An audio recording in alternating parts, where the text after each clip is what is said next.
Aerospace giant Boeing announced last week that it hit a major milestone by delivering the 50th KC-46A aerial refueling tanker to the U.S. Air Force.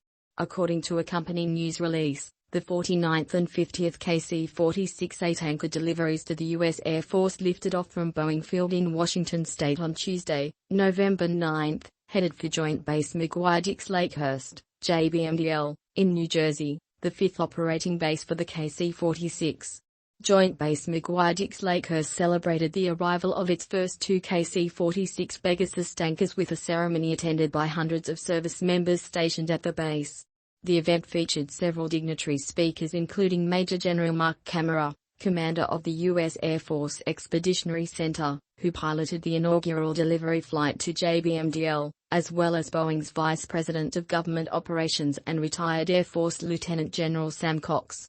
Major General Camara described flying the first KC-46A for JBMDL that morning, as the sun rose over our nation, as we headed from west to east, to bring a new airplane to this base, to these airmen who will fly and maintain it, who will keep peace. What I felt in that moment was inspired. The event exemplified the significance of the new multi-role tankers for the base, which first broke ground on construction projects to host KC-46 operations in December 2018. Since then, 10 major projects have been completed in preparation for the 24 Pegasus tankers that will ultimately operate out of the base. Boeing site manager Neil Berman has been embedded at the base for 24 years, 7 on active duty and the past 17 with Boeing, building toward this moment along with the base community. This delivery is just the beginning, Berman said. This base and the whole force will depend on the KC-46 for decades, and we'll be right there supporting every step of the way to ensure the success of the mission. The event culminated a remarkable month for the KC-46 program.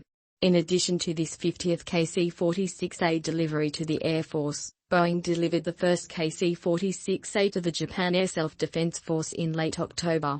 On October 13, the U.S. Air Force Air Mobility Command approved the third Interim Capability Release, or ICR, for the KC-46A, making it operationally taskable to refuel F-15S and F-16S. In early December, AMC Commander General Mike Minahan approved a fourth ICR, which allows the KC-46A to refuel the AC-130J Ghost Rider, HC-130J Combat King II, MC-130J Commando II, C-5M Super Galaxy and E-3G Sentry during U.S. Transportation Command task missions. This ICR also cleared the Pegasus for the highest priority missions such as direct presidential support. With these ICRs, the KC-46A can now support nearly 70% of all receiver aircraft that request air refueling support from U.S. Transportation Command, as well as the highest priority missions such as direct presidential support. The FAA-certified KC-46A tanker is also slated for Capability Release No. 1 for the Air Force's Advanced Battle Management System. The Air Force will work with industry to equip a number of KC-46A tankers with communication pods to create what's called the Airborne Edge Network. These pods will essentially turn the tanker into an airborne internet hotspot protected by hardening and shielding technologies, defensive systems and an integrated tactical situational awareness suite, allowing aircraft to connect and share information instantly. In his remarks at the arrival event, U.S. Air Force Colonel Scott Wiederholt, commander of JBMDL's 305th Air Mobility Wing, emphasized the historical importance for the base and the country. From this day forward, aircrew, maintainers, port dogs and support personnel will place their indelible mark upon our nation's tanker legacy in the KC-46. Just watch. They will astound us all.